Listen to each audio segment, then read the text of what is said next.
Guys, क्या आपको पता है इस दुनिया में ऐसी बहुत सारी हवेलियां हैं जिसकी दीवारों में भी बहुत ही गहरे और डरावने राज दफन है। और उन राज में से कुछ राज ऐसे हैं जो छुपाए गए हैं और कुछ राज ऐसे हैं जो भुलाए गए हैं। आज की डरावनी कहानी कोई मनगढ़ंत कहानी नहीं है, क्योंकि आज की कहानी है बिहार के कैमूर पहाड़ों की। इन पहाड़ों के बीचों बीच खड़ा है एक डरावना सा किला, एक किला जिसका नाम है ताजगढ़ फोर्ट।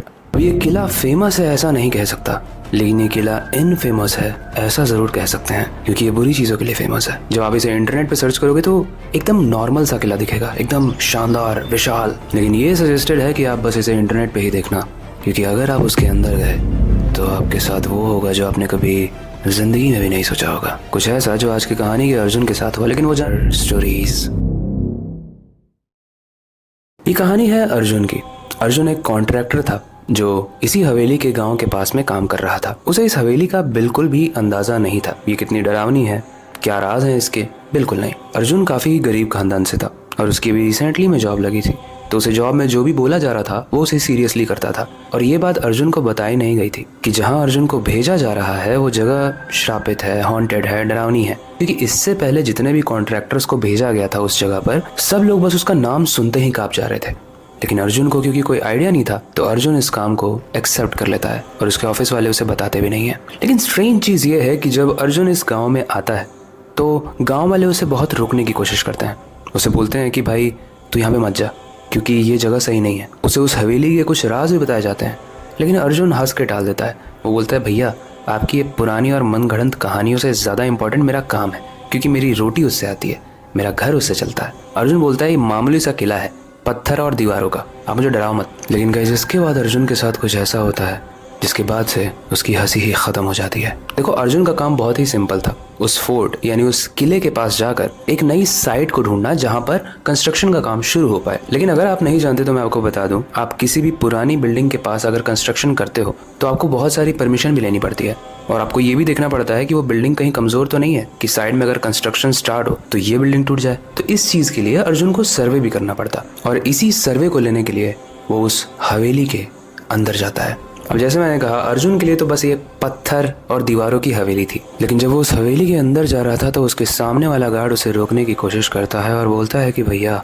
मेरी बात मानो, अंदर मत जाओ। अर्जुन बोलता है कि भैया एक काम करते हैं, आप 5 मिनट दो, मैं 5 मिनट में अंदर जाऊंगा, एक फोटो खींचूंगा और फटाक से बाहर निकल के आ जाऊंगा। लेकिन तभी वो बूढ़ा चौकीदार अर्जुन का हाथ पकड़ लेता है और उसे बोलता है कि बेटा प्लीज अंदर मत जाओ, क्योंकि ये कोई आम हवेली नहीं है, ये एक श्रापित हवेली है। उस बुढ़े की आवाज में इतना दर्द, इतनी केयर और इतना ज्यादा डर था कि अर्जुन कन्विंस हो गया उसकी आगे की बात को सुनने के लिए। इसलिए अर्जुन बोलता है कि भैया आप ना मुझे कन्विंस करो कि मैं अंदर क्यों नहीं जाऊं, क्योंकि गांव वाले जो स्टोरी सुना रहे हैं बस इतना बोल रहे हैं कि अंदर मत जाना, अंदर मत जाना। अरे क्यों अंदर मत जाना वो तो बताओ। उसके बाद उस बुढ़े ने जो कहा वो बात अर्जुन के जहन में बार बार घूमती रही। उस चौकीदार ने बोला कि ये किला ऐसे ही बदनाम नहीं है, इस किले की एक बहुत ही डरावनी और गहरी कहानी है। हजारों साल पहले जब ये किला बन रहा था तो यहाँ एक तपस्वी रहा करता था, एक तपस्वी जो बहुत ज्ञानी था। उसे आसपास के हर एरिया के बारे में पता था, क्योंकि वो बहुत ध्यान करता था, और अपने ध्यान की वजह से उसे ये ज्ञान था कि यहाँ पर एक बेताल रहता है। इसलिए जब राजा यहाँ पर फोर्ट बना रहे थे, यहाँ पर किला बना रहे थे,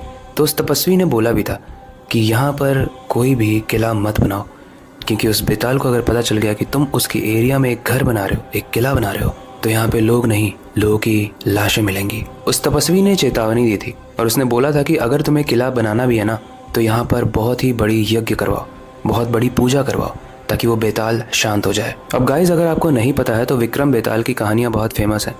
बेताल एक तरीके का वैम्पायर होता है, जो हॉलीवुड में आप देखते हो, बड़े बड़े दांत होते हैं, खूंखार होता है और खून पीता है। और पुरानी कहानियों के हिसाब से ऐसा माना जाता है कि एक बेताल को शांत करने के लिए या तो तुम उसे कोई बलि दे दो या तो उसकी पूजा करो। लेकिन कहानी में यहाँ से एक बहुत ही बेवकूफ़ वाला ट्विस्ट आता है, क्योंकि हमारी कहानी का जो राजा था वो इन सब चीज़ों में मानता नहीं था, वो अपनी ही मनमानी करता था, हर चीज़ में अपनी चलाता था। इसीलिए वो उस तपस्वी की बात नहीं मानता है और उसके बाद यहाँ पर किला बनाने का काम शुरू कर दिया जाता है। शुरू के कुछ महीनों में कुछ भी नहीं होता है, तो वो राजा आकर उस तपस्वी से बोलता है, क्यों बाबा आप ये जो फालतू की बातें कर रहे थे, देख रहे हो 3 महीने हो चुके हैं, कुछ नहीं हुआ है, और अब तो किला खड़ा भी होने वाला है। वो तपस्वी बोलता है कि तुम्हें लग रहा है कि कुछ नहीं हो रहा है, लेकिन वो बेताल वेट कर रहा है, उसके अंदर बहुत पेशेंस है, और जब लोग यहाँ पर रहने लगेंगे तब देखना क्या होता है। राजा बोलता है कि हाँ देखते हैं क्या होता है, कुछ नहीं होगा, फालतू की बातें करते रहते पाखंडी बाबा, ऐसे करके वो चला जाता है। लेकिन गाइस इसके बाद आता है कहानी में एक ट्विस्ट। जब वो किला पूरी तरीके से बन जाता है तो वहाँ पर लोग रहने लगते हैं और उस किले के नीचे एक बेसमेंट भी बना होता है, एक बहुत बड़ा सा बेसमेंट यानी जमीन की नीचे वाली सुरंग। वो राजा ने इसलिए बनवाई थी ताकि अगर रातों रात कोई दूसरा राजा आक्रमण कर देता है तो अपनी प्रजा को वो उसी बेसमेंट के जरिए निकाल पाएगा। लेकिन गाइस अचानक से उस महल में रह रहे जितने भी लोग थे उसमें से कुछ नौकर गायब होने लगते हैं। शुरू में उसे कोई नोटिस नहीं करता है, लेकिन धीरे धीरे जब सारे ही नौकर गायब हो जाते हैं तो राजा वजीर को बोलता है कि देखो ये सब जा कहाँ रहे हैं, क्या हम इन्हें कम सोने की मुद्राएं दे रहे हैं जो हमारी जॉब छोड़ दे रहे हैं, या फिर क्या रीजन है, जाओ देखो। वजीर सारे ही सैनिकों को काम पे लगा देता है और एक सैनिक को बेसमेंट से बहुत गंदी बदबू आ रही होती है। लेकिन जब वो बेसमेंट के अंदर उतरता है तो वो जो देखता है उसे देखने के बाद वो थर थर कांपने लगता है। वो देखता है कि बेसमेंट में पानी नहीं बल्कि खून बह रहा है और बेसमेंट की दीवारों पर बहुत सारी लाशें रखी हुई है, लटक रही हैं लाशें, लेकिन बिना सर के, कुछ बिना पैर के, और कुछ लाशें तो ऐसी हैं जिनके अंदर से खून मानो वैक्यूम से सक कर लिया गया हो, इतने तेजी से सक किया गया हो खून को। उस सैनिक ने देखा कि सारे ही नौकरों की लाश नीचे बेसमेंट में पड़ी हुई है। लेकिन इससे भी डरावनी चीज उसने देखी कि बेसमेंट के बहुत आगे जहाँ जाकर अंधेरा था वहां से दो आंखें उसे दिख रही थी, दो चमकती आंखें जो एकदम लाल थी। सैनिक समझ गया कि ये वही बेताल है जिसके बारे में ये फोर्ट बनाने से पहले, ये किला बनाने से पहले बात की गई थी। इस बात को जाके वो वजीर को बताता है और वजीर इस बात को राजा को बताता है। राजा सोचता है कि वो उस बेताल को काबू कर लेगा, इसलिए वो अपने सारे ही सैनिकों को भेजता है। लेकिन 1 दिन हो गया, 2 दिन हो गया, 3 दिन हो गया, वहां से कोई भी सैनिक वापस नहीं आता है और वो बदबू पूरे महल में फैलने लगती है। इसके बाद वापस से वो तपस्वी बाबा आते हैं और वो बोलते हैं कि मुझे ऐसा प्रतीत हो रहा है, मुझे ऐसा ध्यान में आया था कि तुम्हारे महल में कुछ अनहोनी एक्टिविटीज़ हो रही हैं, कुछ गलत हो रहा है, क्या ऐसा है? राजा रोते हुए गिर पड़ता है और बोलता है कि बाबा आपने सही कहा था, मेरे सारे ही लोग मारे गए हैं, अब मैं, मेरा वजीर और मेरे कुछ सैनिक ही बचे हैं। वो बाबा कहते हैं कि तुम यहाँ से रातों रात ही निकल जाओ क्योंकि अगले शिकार तुम ही होगे और यहाँ पर जितने भी लोगों को तुम ले आओ, चाहे 100 को, 1000 को, वो सबको ही मार के खा जाएगा और तुम उसे छू भी नहीं पाओगे। ऐसा माना जाता है कि उस रात राजा वहाँ से निकलने की पूरी तैयारी कर चुका था, लेकिन वो राजा उस महल से बाहर निकल नहीं पाया। और आज इस महल में, आज इस किले में या फिर आज इस फोर्ट में लगभग 150 से ऊपर आत्माएं टहल रही हैं और ऐसा माना जाता है कि उसमें से सबसे खूंखार आत्मा उस बेताल की है। अर्जुन को जब ये बात पता चली तो अर्जुन शॉक्ड रह गया। उसने बोला कि इतनी ज़्यादा डरावनी कहानी, लेकिन डरावनी कहानी में दम नहीं है भैया, नकली कहानी है। ये बोलकर अर्जुन बोला कि मेरा हाथ छोड़ो, मेरे को अंदर जाने दो। वो बूढ़ा चौकीदार बोलता है कि भैया हमारा काम था आपको बताना, हमने जो आपको बताया है उसमें से हर एक चीज़ सही है, लेकिन क्योंकि आप बात नहीं मान रहे हो तो हम क्या करें, आप जाइए। अर्जुन अपना कैमरा निकालता है, वो महल के अंदर चला जाता है और कुछ फोटोज़ को क्लिक करने लगता है। लेकिन जब भी वो फोटोज़ को क्लिक कर रहा था, क्योंकि अंधेरा था तो वो अपने फ्लैश को ऑन कर रहा था, और जब भी फोटो क्लिक करते वक्त उसका फ्लैश जल रहा था तो एक परछाई उसे नजर आ रही थी। लेकिन वो परछाई किसकी थी, सामने तो कोई था नहीं। फिर धीरे धीरे वो परछाई हर फोटो के साथ उसके करीब आती गई और जब उसने 5वीं फोटो खींची तो उस कैमरे के एकदम सामने बेताल खड़ा था, जिसके खूंखार लंबे दांत थे, उसके जबड़े बहुत बड़े थे और उसके हाथ के नाखून बहुत ही नुकीले थे।